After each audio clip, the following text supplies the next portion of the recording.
Bonjour, c'est Mickaël du blog Mon Couple Heureux.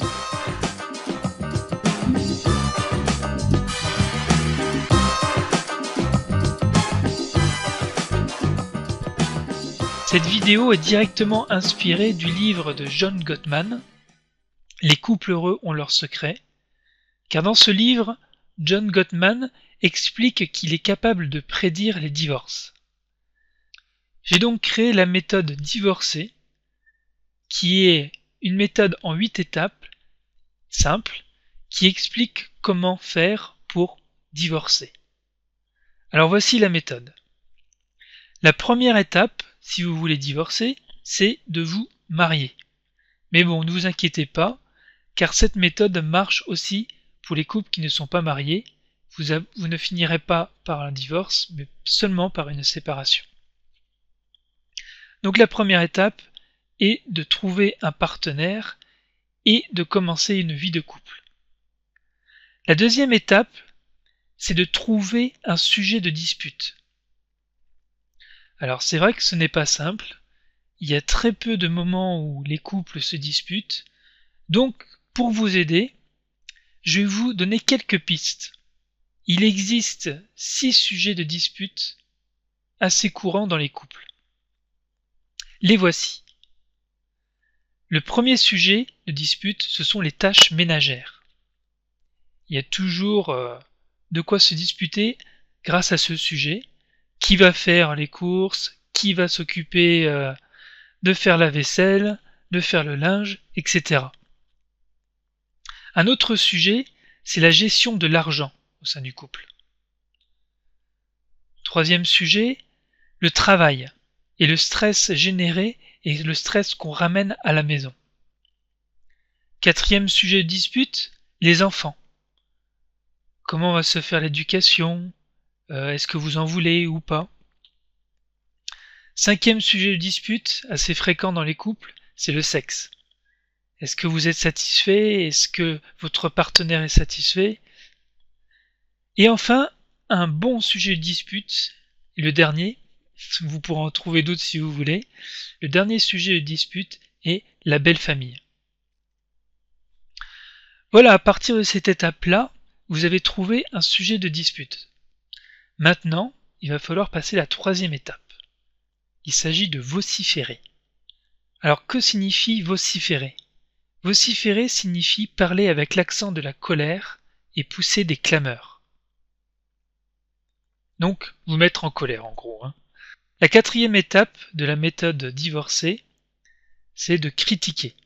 Alors, n'y allez pas de main morte, et lorsque vous vous disputez, détractez, contredisez, trouvez à redire, réprouvez, censurez, désapprouver, blâmer et épiloguer. Voilà. Maintenant, vous êtes rendu à l'étape 5, qui consiste à rester méprisant. Alors pour cela, vous devez faire des jugements de valeur. Pourquoi? Pour rabaisser l'autre. Ah oui, quand on juge l'autre, c'est pour le rabaisser bien sûr. Maintenant, vous êtes rendu à la 6e étape et vous allez pouvoir constater enfin les premiers dégâts sur votre couple. Alors, il y a 4 points que vous allez pouvoir constater chez l'autre. Le premier point, c'est que votre conjoint va se mettre dans une attitude défensive en vous accusant de tous les torts. Le deuxième point, c'est que votre conjoint va avoir tendance à se replier sur lui-même ou même à fuir le débat ou la dispute. Le troisième point, votre conjoint va sembler submergé par les émotions négatives. Et enfin, le quatrième point, qui est un point plutôt comportemental, vous allez pouvoir remarquer son cœur bat fort et qu'il a peut-être même des sueurs froides. Alors c'est très bien, car vous êtes sur la bonne voie pour divorcer. Mais ce n'est pas fini. Il y a encore une 7e étape, qui n'est pas la dernière, puisqu'il y en a 8, et qui n'est pas des moindres, car il s'agit d'éviter toute tentative de rapprochement. Alors attention, apprenez à reconnaître les tentatives de rapprochement, Les tentatives de rapprochement sont les pires ennemis de votre futur divorce. Alors il s'agit de les reconnaître. Voici quelques exemples de tentatives de rapprochement. Votre conjoint essaie de dédramatiser. Votre conjoint vous propose un compromis. Votre conjoint vous tend une main vers vous. Ou alors, votre conjoint essaie de détendre l'atmosphère. Faites attention à ces tentatives de rapprochement, car sinon elles vont ruiner votre divorce.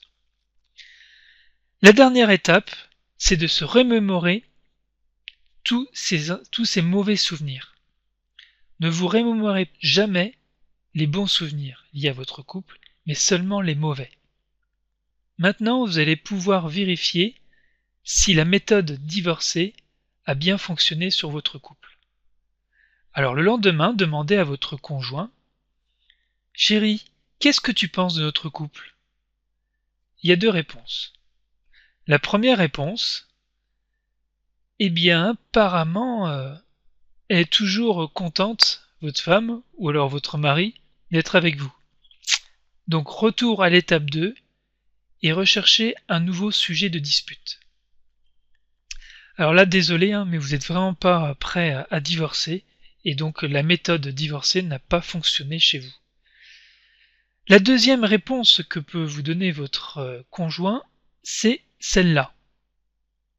Dans ce cas-là, je peux vous dire bravo, car la méthode divorcée a bien fonctionné chez vous. Alors voilà, c'est fini. J'espère que cette présentation vous aura plu.